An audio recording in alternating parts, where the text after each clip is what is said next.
The lady who married my eldest son said something mean to me. She said I didn't belong here because I only finished middle school and I'm living off a pension. She made me really angry. But before I could respond, my second son's wife interrupted, looking worried. She said something about his story. My eldest son's wife used to make fun of me, but now she's in a tough spot herself. My name's Sally, and I'm 62 years old. I've lived a simple life since finishing middle school. I worked hard to raise my kids after my husband died 5 years ago. I've managed to stay healthy with support from others. I'm still doing some work my husband used to do, and though there are some issues, overall, I'm content. But something's been bothering me. Hey there, I've got a delivery for you, I say to the delivery person at my door. They handed me a single sealed envelope and a beautiful bouquet of flowers. The card on the flowers read, "Happy birthday," signed by my second son, Tyler. It was a surprise because I'd never received anything like this before. Back when Tyler was single, his now wife Ariana probably took care of such things. Tyler's a laid-back guy, while Ariana is more organized and thoughtful. They live about an hour away, but they visit occasionally to check in and invite me on trips with them. I called Ariana to thank her, and she sounded happy, saying, "Happy birthday. I heard you like flowers. Take care, and I can't wait to see you again." Ariana's such a great wife, almost too good for Tyler. But then there's the other sealed letter from my eldest son, Tom. When I opened it, I found a birthday card.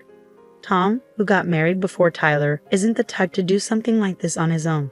So it must have been his wife, Mary, who sent it. Mary has always been a big worry for me. She brags about being highly educated and working for a big company. She's got a strong personality and can be pretty snobby. She judges people based on their education and job, and if she thinks someone's beneath her, she'll make fun of them.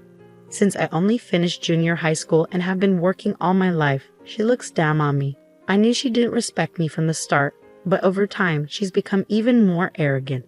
She'd show up at my house unannounced and expect me to cook for her, saying she was too tired from work. Sometimes she'd even ask me for money without telling my son Tom, who's also well off. Tom, bless him, is like a husband to me, gentle and kind, so I tolerate Mary because she married him. But it hurts, and I don't feel good about it. Still, she wished me a happy birthday, so I felt like I should at least thank her. That's why I decided to give her a call. I called Mary, and she sounded tired, saying she needed to keep it short because of work. I thanked her for the birthday card she sent me. She quickly acknowledged it, and then reminded me about an upcoming family dinner, telling me to dress nicely so she wouldn't be embarrassed. I agreed and said goodbye. She didn't even say congratulations, but that's just how Mary is, I thought to myself, feeling a bit disappointed. I wondered if there was anything I could do about the situation. A few weeks later, I had the chance to attend a dinner party with my relatives. It was for my niece's wedding. She's always been dear to me since she was little. She's a cousin of my sons, Tom and Tyler. Since she wasn't having a big wedding, they decided to throw a dinner party to introduce her new husband to the family. Tom, Mary, Tyler, Ariana, and I were all invited. As we walked through the courtyard where the party was being held, I commented on the nice weather and how lovely my niece looked in her kimono. "You look great in your kimono, and it fits perfectly in this courtyard," I told her. "Well, it's a proper place today, and I haven't been here in a long time," she replied. "I wish I had worn a kimono too. This restaurant is really nice and luxurious," I remarked. "Oh, come on. I can't afford to buy you an expensive kimono for a place like this," my niece replied. "I know, I'm just saying," I said with a smile. As we chatted, my eldest son and his wife arrived late. "Hello, wow, you're dressed up nicely," I greeted them. "Hey, you don't have to say it like that," my son Tom tried to intervene, but Mary seemed annoyed. "It's almost time to go in," I said, leading everyone inside the restaurant. Around 30 relatives had gathered, and many of them came to greet me. "She's very well liked, isn't she?" someone whispered. "Is it out of pity after all?" Mary muttered, standing nearby. I ignored her and took my seat. My niece and her partner greeted everyone, and after a toast, the dinner party began. I had expected the restaurant to be in a rural area, but the food was impressive. They even had a good selection of sake. "It's no wonder they were featured in the Tokyo magazine," Mary remarked, enjoying her meal and drinking a lot of sake. The dinner proceeded peacefully, celebrating my niece's marriage. I was relieved to see that her partner seemed like a good person. Incidentally, I heard you graduated from the University of K and work for a famous bank, one of the relatives mentioned. Yes, that's correct. I'm grateful to my parents for supporting my education, my niece's partner replied nervously. That's good. Key University, huh? Well, I graduated from Devi University myself. I'm a CEO at a big company, Mary chimed in, even though nobody asked. She seemed eager to show off her education and job. Tom tried to stop her, but Mary kept going. In today's world, your education really matters, don't you think? No, I don't agree. There are plenty of respectable people regardless of their education, my niece's partner replied firmly. But Mary didn't stop. I believe those who went to K University would understand that there are things only educated people can grasp. People without education are, let's say, at a lower level, right, Sally? She suddenly turned to me, but I already knew where this was going. I'm not sure, Mary. Maybe you've had a bit too much to drink. Why don't you step outside for some fresh air? I responded calmly, but it seemed to annoy her. What's wrong, Mary? You're being a bit harsh. Did you just tell me to leave even though I have a college degree and you only finished junior high? She snapped back. I don't get it. What's your problem? Tom tried to intervene, but I signaled him to stay quiet. It was time to address this once and for all, I thought. Mary, if you have something to say, say it. I encouraged her, though I already knew what was coming. She chuckled and then began. Let me be frank. If I were you, I'd be too ashamed to show my face in front of the family. You only finished middle school and have no qualifications. Everyone, including my niece and her partner, was watching us closely. I haven't seen you doing much since your husband passed away. You're unemployed at 62, nowhere near retirement age. Where I work, people are dedicated elite managers. I'm the main breadwinner, she continued, seeming to relish in it.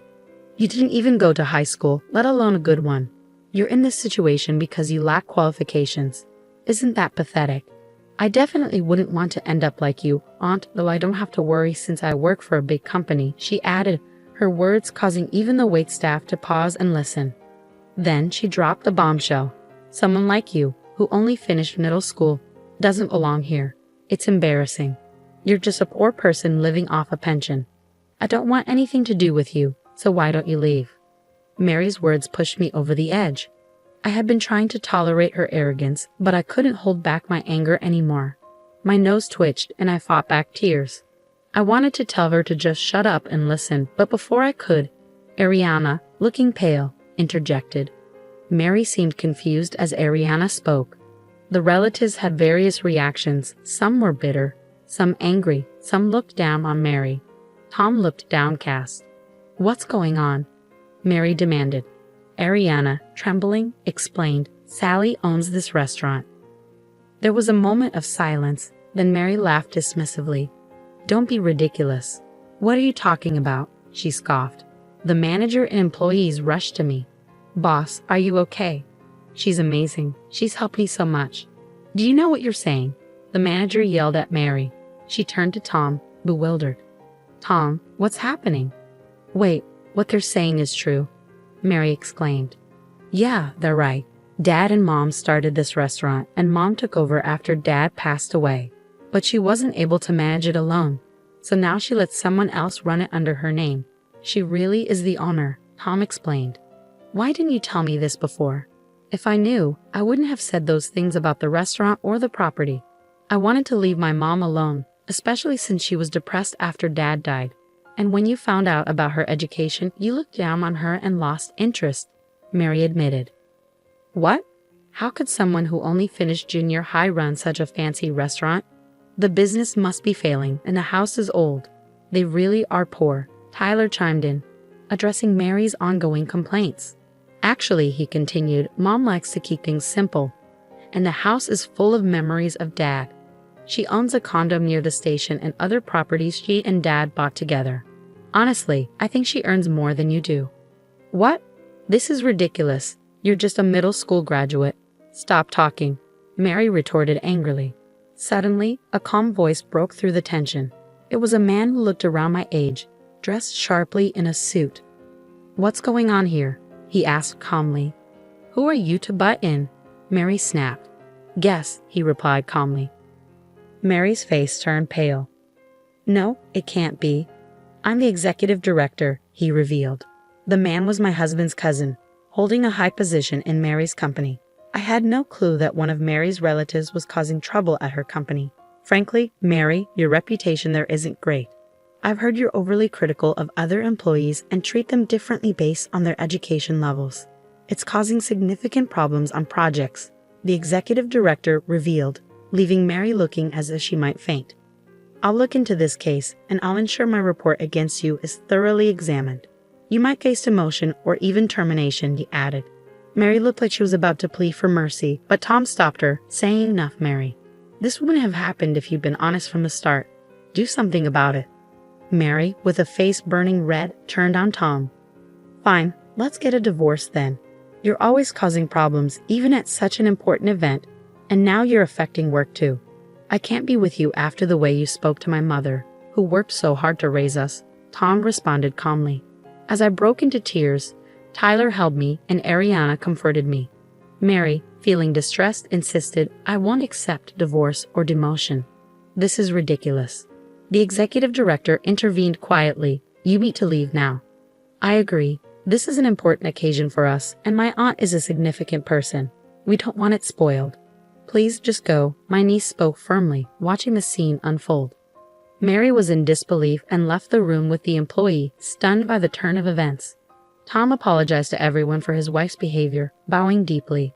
My niece reassured me, expressing her love and support, while Ariana leaned in to tell me she respected me. Tom also expressed his desire to divorce Mary, saying he'd be happier without her. I was taken aback by Tom's decision to divorce because of me, and I felt guilty. But Tom reassured me, apologizing for everything and promising to be more respectful to his parents. After we all calmed down, we finished the dinner without any further issues. A few months later, Tom and Mary divorced. Mary caused a scene and tried to seek alimony in family court, but her claim was unsuccessful. An internal investigation at her company revealed her problematic behavior, and she was transferred to a smaller branch office in another prefecture, effectively being demoted. Something unexpected happened when Tom announced his decision to take over the restaurant. I had never pressured my children to take over the family business, wanting them to pursue their passions. But deep down, I felt a bit sad at the thought of letting go of the special place my husband and I had built together. Tom approached me with a serious expression, saying, Mom, that restaurant is filled with dads and your love and passion. I initially hesitated to take over because I didn't think I could handle it, so I worked for a restaurant chain instead. But seeing how much your employees love and respect you, I knew I wanted to protect the legacy you and Dad created. I thanked Tom warmly and reminded him that he had much to learn and study. I promised to guide and teach him well as he took on this new role. Tom began working with me at the restaurant, and I found myself busy once again, training him. A year later, on my 63rd birthday, as Tom and I waited outside our house, Tyler's car pulled up. Ariana stepped out, her voice full of joy as she wished me a happy birthday. Tyler gently lifted their baby from the car seat, joining in the celebration. Welcome all three of you. Now, with the addition of the little one, our family feels complete. I greeted them warmly, finally getting to experience the joy of being a grandmother to my precious grandchildren. It's time for me to fully commit to running the restaurant, and I look forward to serving delicious food for my nephew's celebrations, Tom declared, his eyes shining with determination after his diligent training. As we celebrate today, I secretly wish for Tom to find someone special now that he's a fully fledged chef. I added, hoping for his happiness and success in both his personal and professional life.